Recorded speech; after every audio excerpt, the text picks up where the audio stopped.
যার গফারি বলেছিলেন, হুজুর আমিরুল মুমিনিন খলিফাতুল মুসলিমিন, মুসলিম জানের খলিফা হুজুর, আয় আমিরুল মুমিনিন, আমি আবু যার সবকিছু জানি, সবকিছু বুঝেছি, সবকিছু শুনেছি। আমি আবু যার দেখলাম যখনই তুমি বিচারের ফয়সালা টানলেন 3 দিনের জন্য যদি কাউকে যদি এই জায়গাতে জামিনদার রেখে দিতে পারো, আমি আমিরুল মুমিনিন আমি ওমর তোমাকে ছাড় দিতে পারি। হুজুর আমি দেখলাম ওই ব্যক্তিটা শুধু আমাদের দিকে, মদিনার নবী সাহাবাদের দিকে করুণ দৃষ্টিতে তাকিয়ে তাকিয়ে তাকিয়ে তাকিয়ে দেখছিল, আর মনে মনে ভাবছিল আমার জন্য কেউ কি জামিনদার হবে, আমার জন্য কেউ কি 3 দিনের এই দায়িত্বটা নেবে। আমি আবু যার ভালো করে লক্ষ্য করে দেখছিলাম নবীর একটাও সাহাবী কেউ তার ইশারা দিচ্ছিল না, তার তাকানোর দিকে একজন সাহাবী উঠে দাঁড়িয়ে বলছিল না যে আমি ওই ব্যক্তির জন্য জামিনদার হয়ে যাব। হুজুর আমি ওই সময় লক্ষ্য করে দেখলাম আমি আবু যার আমি যদি ওই জায়গায় দাঁড়িয়ে না যাই তাহলে ওই বিহাতি ব্যক্তিটা মনে মনে ভাববে সোনার মদিনাতে এসেছিলাম, মদিনার মানুষেরা, মদিনার নবী সাহাবীরা এতটাই নিষ্ঠুর যে আমার 3 দিনের জামিনদার কেউ নিল না। হুজুর মদিনার নবীর বদনাম হবে, মদিনার নবী কষ্ট পাবে, মদিনার নবী দুঃখ পাবে, মদিনার নবী ব্যথা পাবে। একজন দেহাতি ব্যক্তির মনে কষ্ট দিলে আমার নবী ব্যথা পাবে। তাই আমি আবু যার আমার নবী যাতে কষ্ট না পায়, আমার নবী যেন কষ্ট না পায়, মদিনার সাহাবীদের বদনাম হবে, মদিনার সাহাবীরা যেন কষ্ট না পায়। ইয়া রাসূলুল্লাহ ইয়া হাবিবাল্লাহ আমি আখিরি জামানার নবী, শেষ জামানার নবীর উম্মত, আমি আখিরি জামানার নবীর উম্মত মুহাম্মদুর রাসূলুল্লাহ সাল্লাল্লাহু আলাইহি ওয়াসাল্লামের একজন প্রিয় সাহাবী আমি আবু যার গফারি, সেজন্যই জামিনদার হিসেবে দাঁড়িয়ে গেলাম। এই সময়তে বাবা সোনামানিকেরা, ও জোয়ান যুবকেরা, ও আমার ভাইজানেরা, আবু যার গফারি এই প্রশ্নের জবাব যেমন দিয়েছিলেন ওই দেহাতি ব্যক্তি ঠিক একই জবাব দিয়েছিলেন। আমিরুল মুমিনিন খলিফাতুল মুসলিমিন, মুসলিম জানের খলিফা হুজুর আমি একজন সাহাবী আবু যার গফারিকে জিম্মাদার রেখে দিয়ে গিয়েছি, আমি আবু যার গফারিকে আমার জায়গা দায়িত্ব রেখেছি। হুজুর আমি দৌড়ে দৌড়ে চলে গিয়েছি, আমার মনে মনে ভাবনা হচ্ছিল, মনে মনে চিন্তা হচ্ছিল নবী সাহাবী আবু যার গফারি কতটা না ভালো ব্যক্তি, আমার জন্য এত বড় দায়িত্ব নিয়েছে। আমি যদি সময় মতো না আসি তাহলে সোনার মদিনাতে আমি যদি টাইম মতো পৌঁছাতে না পারি, হযরত ওমর ফারুকের কঠিন বিচার, তিনি খুব কঠিন মেজাজের লোক, তিনি হয়তো আমার এই দায়িত্বটা, আমার এই বিচারটা আবু যার উপরে পড়াও করে ফেলবে। হুজুর কিয়ামতের দিনেতে, মুসিবতের দিনেতে আল্লাহ শাহী দরবারে আমি দাঁড়াতে পারবো না, আল্লাহর কাঠগোলাতে আমি হিসাব দিতে পারবো না। আখিরি জামানার পয়গম্বর যদি আমাকে ডেকে বলে এই দেহাতি ব্যক্তি রে, আমার নবী, আমি আখিরি জামানার নবী, আমার একজন সাহাবী তোর জন্য জিম্মাদার হয়েছিল, কিন্তু তুই আমার নবীকে, আমার নবী, আমি সেই জামানার নবী, আমার সাহাবীকে জিম্মাদার রেখে গিয়ে কেন তুই পালিয়ে গিয়েছিলি? আমিরুল মুমিনিন খলিফাতুল মুসলিমিন নবী সাহাবী যেন কষ্ট না পায়, নবী সাহাবীকে যদি কষ্ট দেওয়া হয় মদিনাওয়ালা কষ্ট পাবে। হুজুর সেই নবী সাহাবী সম্পর্কে স্বয়ং আমার নবী বলেছেন আসহাবী কান নুজুম, আমার একটা সাহাবী নক্ষত্রের সমতুল্য, যে নক্ষত্রের সমতুল্য যে সাহাবীদেরকে করেছে।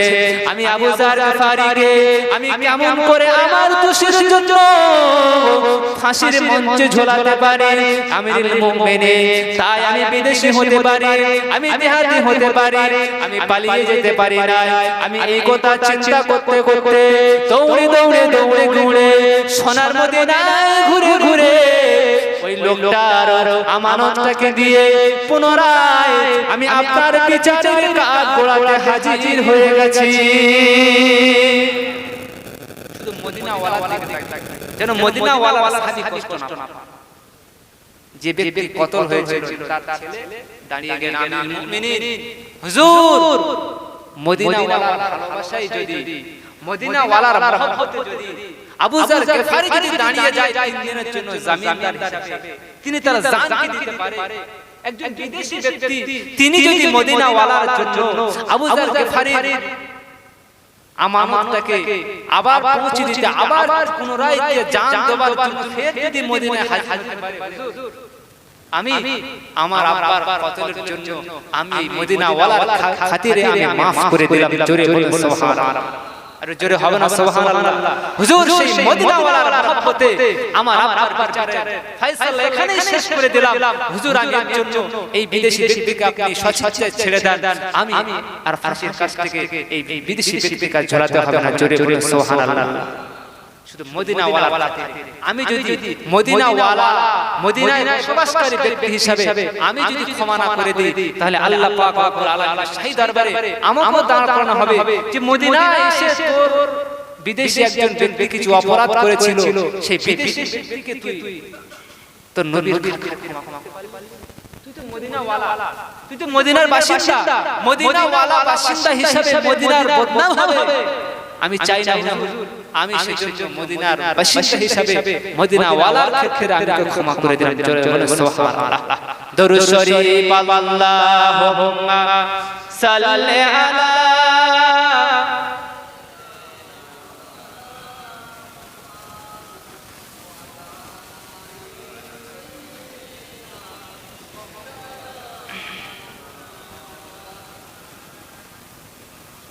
কোথায় আছো দিনের নবী, ও নবী আমাদেরকে ছাড়িয়া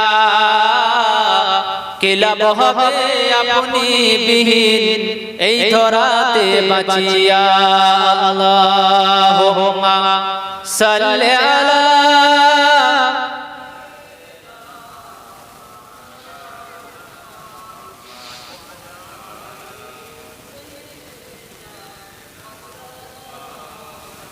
তাহলে সেই মদিনাওয়ালার মহব্বতটা আমাদের অন্তরে থাকতে হবে।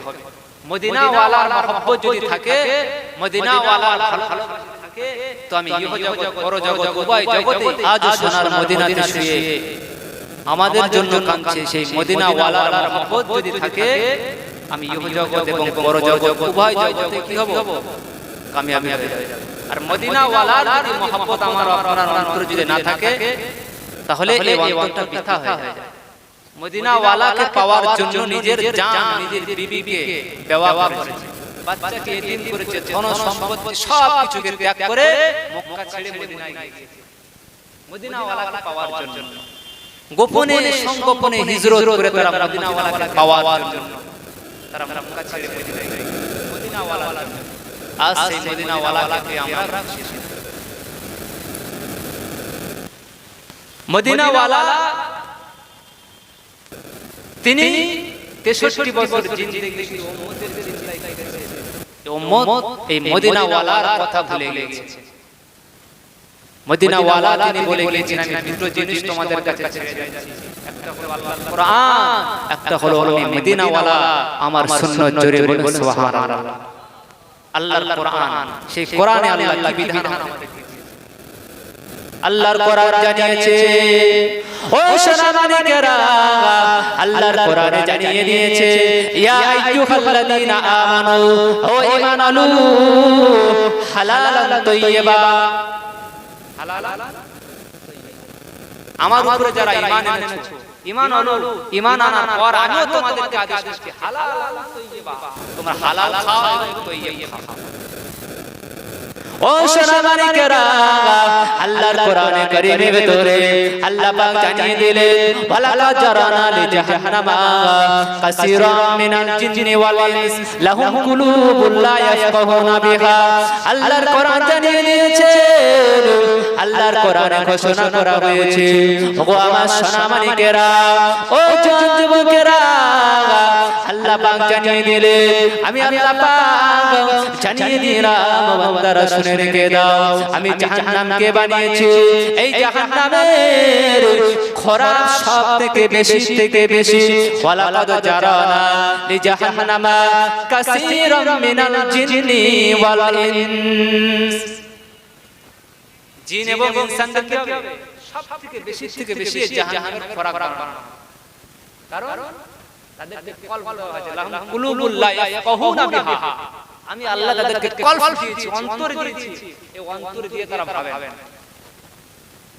অন্তর দিয়ে তারা ভাবে না কলব দেওয়া হয়েছে কিন্তু কলব দিয়ে তারা চিন্তা ফিকির করে না এইজন্য এই না ভাবার কারণে না চিন্তা করার কারণে মিনাল জিন্নি ওয়াল ইনস এই জিন এবং ইনসানকে কাসীরাম মিনাল জিন বেশি থেকে বেশি এরা জাহান্নামে যাবে আল্লাহর কোরআন জানিয়ে দিয়েছে ও সোনামানিকেরা ও আমার জওয়ানেরা ও আমার যুবক বন্ধুরা শুনে রেখে দাও আল্লাহ পাক রব্বুল আলামিন এই কোরআনের অনেক জায়গাতে বলেছে ইন্নাল ইনসানা ফি আহসানি তাকবীর ও সোনামানিকেরা আমি আল্লাহ পাক দুনিয়ার জমিনে যা কিছু বানিয়েছি যা কিছু সৃষ্টি করেছি সব সৃষ্টির ভিতরে আমি আল্লাহ ইনসান জাতিকে মনুষ্য জাতিকে আমি আল্লাহ সৃষ্টি সেরা করে বানিয়েছি আমি আল্লাহ পাক আমি আশরাফুল মাখলুকাতের আমি শ্রেষ্ঠ করে এই মনুষ্য জাতিকে বানিয়েছি আমি আল্লাহ পাক আবার জানিয়ে দিলাম ও সোনামানিকেরা আমি আল্লাহ ঘোষণা করে দিলাম উলাইকা কাল আনাম এই মনুষ্য জাতি হলো আমার চতুষ্পদ জানোয়ার একই কোরআনের ভিতরে আল্লাহ বলেন যে মনুষ্য জাতি হলো লাকাদ খালাকনাল ইনসানা ফি আহসানি তাকবীর সৃষ্টি জগতের সেরা এই মনুষ্য জাতি আবার এই কোরআনের অপর জায়গায় বলেন উলাইকা কাল আনআম এই মনুষ্য জাতি এরাই আবার চতুষ্পদ জানোয়ার কারণ একদিকে এই সৃষ্টি জগতের সেরা এই মানুষ আবার কেন চতুষ্পদ জানোয়ার ও আমার সোনামানিকেরা ও জওয়ানেরা ও আমার যুবকেরা শুনে রেখে দাও আল্লাহ পাক জানিয়ে দিয়েছে ইয়া আইয়ুহাল্লাযীনা আমানু হে ঈমানুল্লাহ যারা আমার উপরে ঈমান এনেছো আমি আল্লাহ পাক জানিয়ে দিলাম হালালান তাইয়্যিবা তোমরা দুনিয়াতে হালাল এবং পবিত্র খানাটা ভক্ষণ করো জোরে বলো আরো জোরে বলো যারা আমার উপর ঈমান এনেছো তারা হালালান তাইয়্যিবা হালাল খাও পবিত্র খানা খাও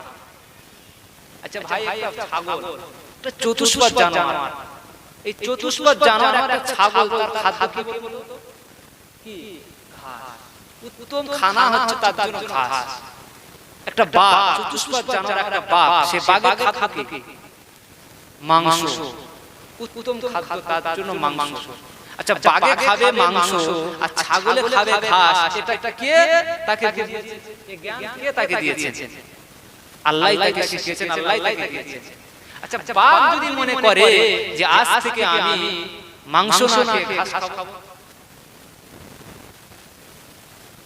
ছাগল যদি মনে করে যে আমি আজ থেকে ঘাস না খেয়ে মাংস খাবো আর বাঘ যদি মনে করে আজ থেকে মাংস না খেয়ে আমি ঘাস খাবো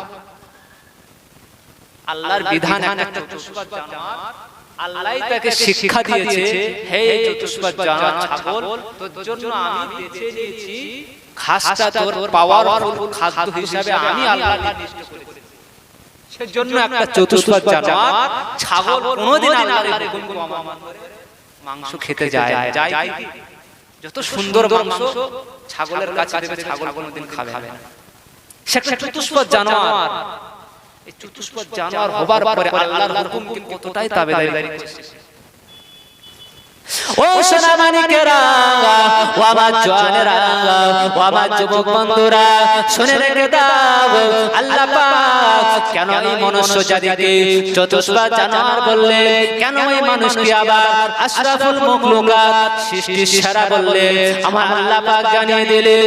ও আমার সোনা মানিকেরা, ও আমার জওয়ান যুবকেরা, ভাইজানেরা, আল্লাহ পাক চতুষ্পদ একটা জানোয়ার ছাগলকে আল্লাহ ঘাস তার খাদ্য হিসাবে ব্যবহার করেছে।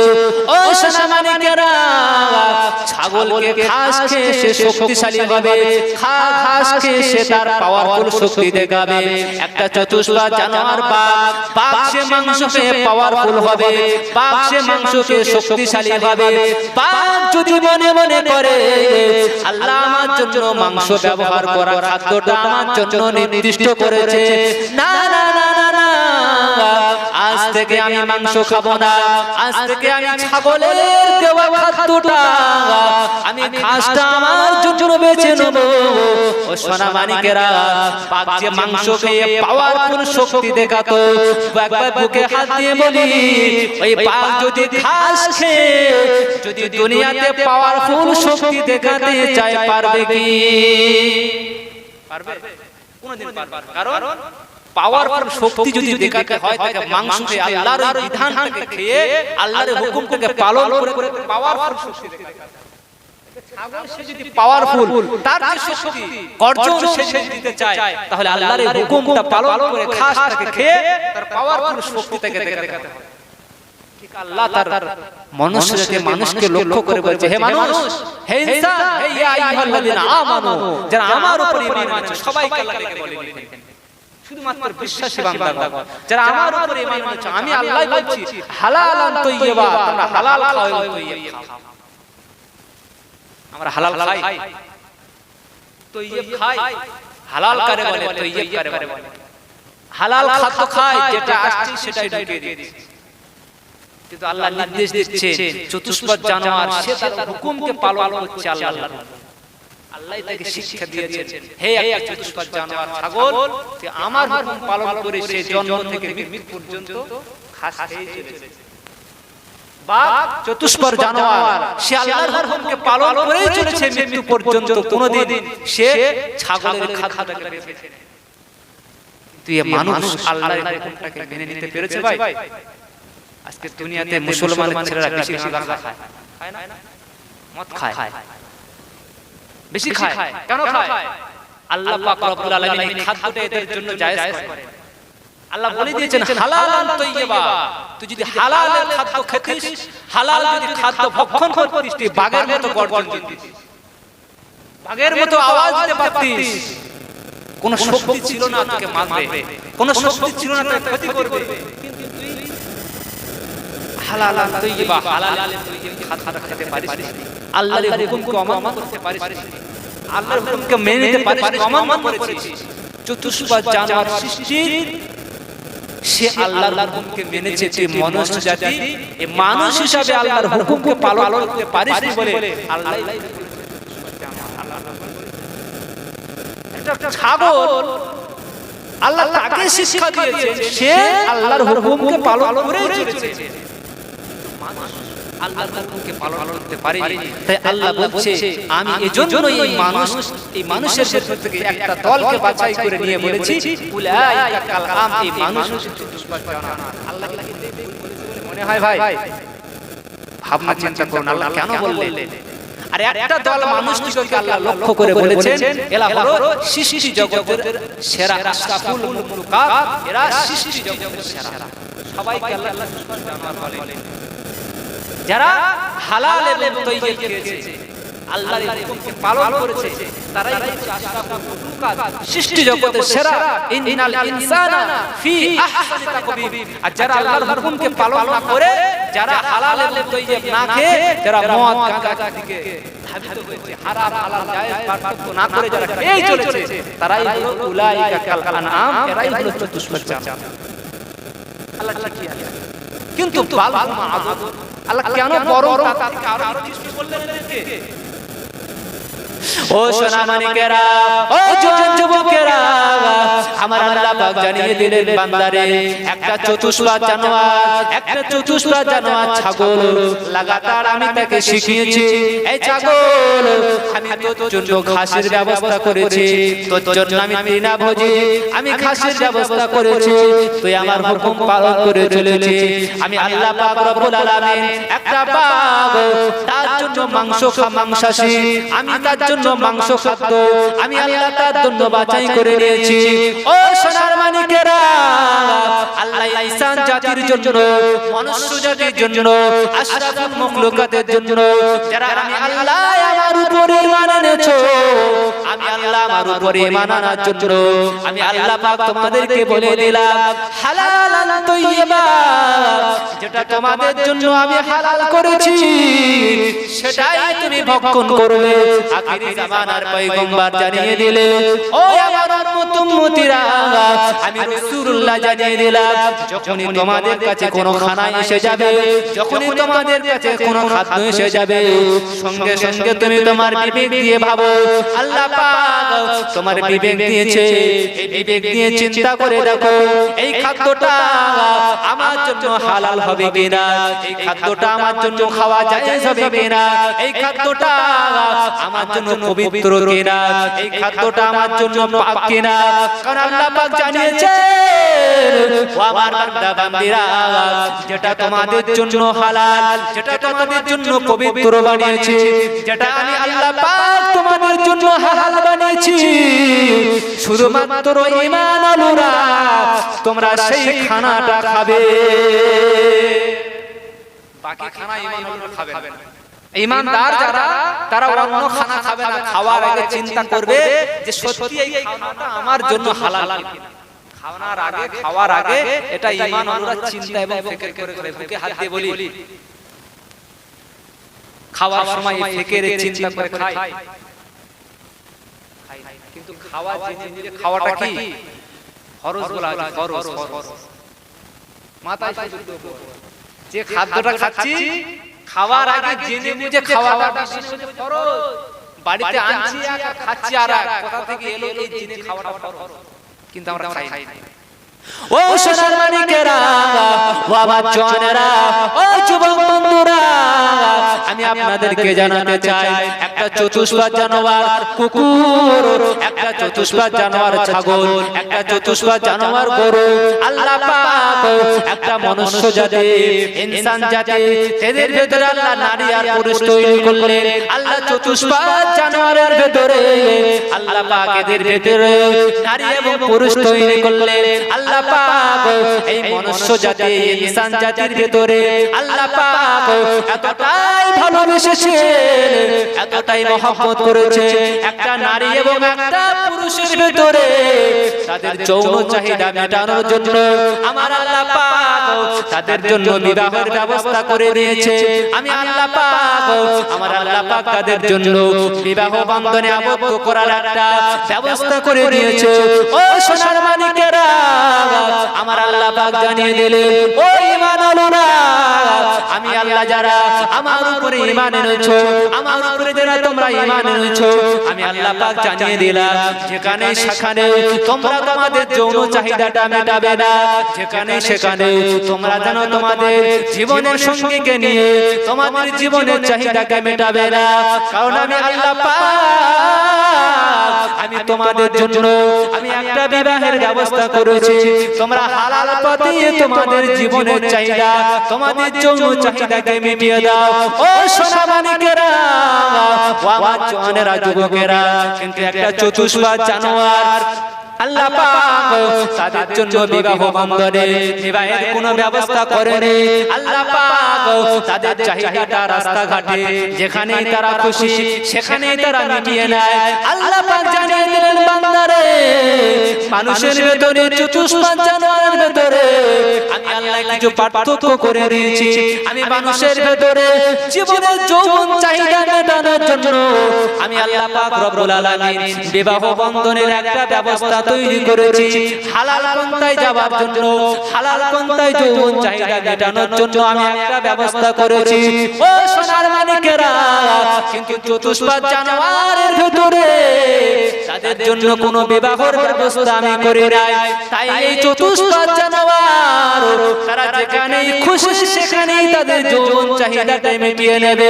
কিন্তু মানুষের ভেতরে আমি আল্লাহ আশরাফুল মাখলুকাত, আমি আল্লাহ সৃষ্টির সেরা বানিয়েছি।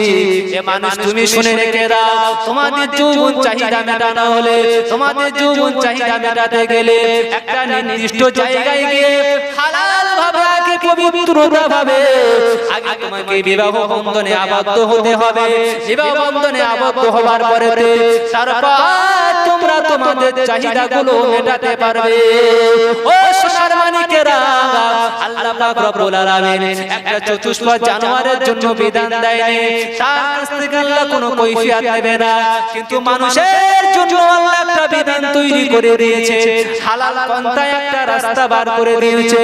ও মানুষ তুমি শুনে রাখো, আমি আল্লাহ জানিয়ে দিলাম, তুমি জানো চতুষ্পাদ জানোয়ারের মতো যেখানে সেখানে রাস্তাঘাটে তোমাদের যৌবন চাহিদাকে মিটিও না। এটা আল্লাহর একটা হুকুম। চতুষ্পাদ জানোয়ার যেমন রাস্তাঘাটে যেখানে সেখানে সে তার যৌবন চাহিদাকে মেটাচ্ছে। মানুষের ভেতরে একটা মনুষ্য জাতির ভেতরে একটা জামাত, একটা দল বেরিয়েছে যারা তাদের জীবন চাহিদাগুলো যেখানে সেখানে কুকুরবিলের মতো রাস্তাঘাটে মিটিয়ে দিয়েছে। এটাই হলো পার্থক্য একটা মানুষের ভেতরে একটা চতুষ্পাদ জানোয়ারের। আল্লাহ এদের জন্য বিবাহ বন্ধনে একটা ব্যবস্থা তৈরি করেছে হালাল পন্থায়। কিন্তু মানুষ হয়ে তুমি জানো জানোয়ারের মতো কাজ কারবার করো না। মানুষে যেন জানোয়ারের মতো কাজ করো না। একটা জানোয়ার সে তার যৌবন চাহিদার ব্যবস্থা আল্লাহ করে দিয়েছে, রাস্তাঘাটে তার যৌবন চাহিদা। এ মানুষ তোমার জন্য আমি আল্লাহ হালাল পন্থার ব্যবস্থা করেছি। ওই হালাল পন্থা ছেড়ে যখন তুমি রাস্তায় গিয়ে তুমি তোমার চাহিদাকে পূরণ করবে, আমি আল্লাহ বলছি বালহুল আদল, চতুষ্পাদ জানোয়ার থেকে তুমি নিকৃষ্ট তখনই হয়ে যাবে। একটা চতুষ্পাদ জানোয়ার সেটা চাহিদা আমার রাস্তায় যাচ্ছে, তার জন্য বিধান দিয়েছি, সে রাস্তায় যাবে। কিন্তু তুমি পুরুষ ইনসান জাতি, মনুষ্য জাতির সৃষ্টির সেরা আশরাফুল মাখলুকাত, তোমার চাহিদা যেখানে সেখানে মেটাতে পারবে না। তুমি যখন কুকুর আর বিড়ালের মতো রাস্তায় ঘাটে তোমার চাহিদা মেটাবে, এটাই তুমি ভাবো তুমি আশরাফুল মাখলুকাত সৃষ্টির সেরা, তুমি হচ্ছে বালহুল আদল। বরং তো এই চতুষ্পাদ জানোয়ার থেকে নিকৃষ্ট। বুকে হাত দিয়ে বলি, আজকে আল্লাহর এই হুকুমকে আমি আর আপনি পালন করতে পারি। আমি নিজে পালন করি।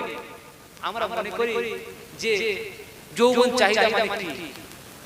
জেনার গুনাহ। জেনার গুনাহ মানে খালি একটাই, চোখের গুনাহ সবথেকে চিকের গুনাহ, এটাও জেনার। হাতের গুনাহ, এটাও জেনার গুনাহ। বুকে হাত দিয়ে বলি, চোখের গুনাহ, হাতের গুনাহ, পায়ের গুনাহ, এই সমস্ত জেনার গুনাহ থেকে আমি আর আপনি বাঁচতে পারি।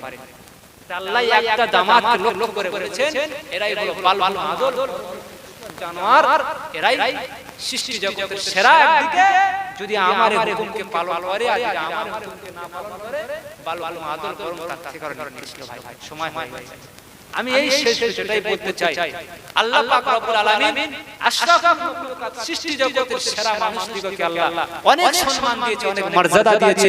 এজন্য আমাদের করণীয় কাজ চলতে ফিরতে আশরাফুল মাখলুকাত হিসেবে, সৃষ্টি জগতের সেরা হিসেবে আল্লাহর হুকুমকে আমাদের পালন করা।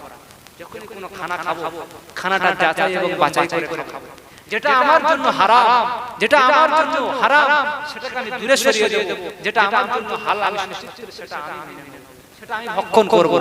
আর আমাকে ভাবতে হবে চতুষ্পাদ জানোয়ারের মতন যেন আমি রাস্তাঘাটে তাদের সঙ্গে কুসম্পর্কে যেন জড়িয়ে না যাই। আজকে আমি জড়াচ্ছি, আমার বাচ্চা, আমার বিবি, সবাই তারা সম্পর্কে জড়িয়ে যাচ্ছে। এজন্য এর থেকে আমাদের বিরত থাকতে হবে। আল্লাহ পাক আমাদের থেকে বেশি বেশি করে আমল করা ফেলে আমাদের 5 মিনিট পর জামাত হবে। আল্লাহ আমাদের শোনা এবং বোঝা থেকে বেশি বেশি করে আমল করার তৌফিক দান করুক। আখির দাওয়ানা আলহামদুলিল্লাহি রাব্বিল আলামিন। দরুদ শরীফ আল্লাহুম্মা সাল্লি আলা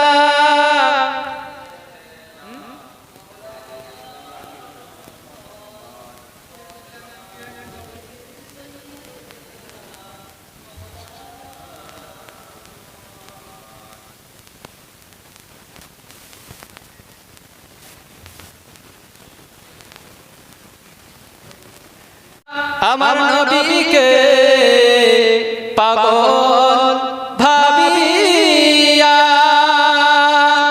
মারিল পাথর ছুড়িয়া উঠিল আরশ কাঁপিয়া ইয়া নবী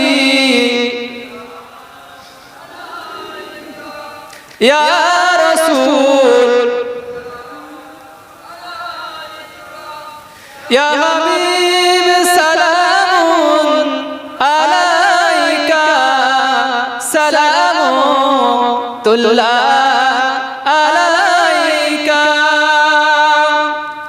মদিনার পানে চাইয়া কাঁদি গো গজল গাইয়া দেখা দাও পর্দা উঠাইয়া দেখিব দুনয়ন ভরিয়া ইয়া নবী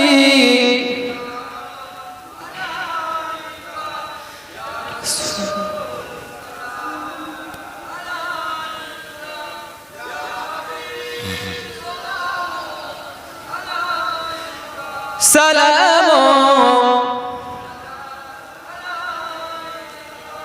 আমার নবীজির আব্বা আব্দুল্লাহ আমার নবীজির আম্মা আমিনা আমার নবীজির দুদুমা হালিমা নবীজির রওজা সোনার মদিনা ইয়া নবী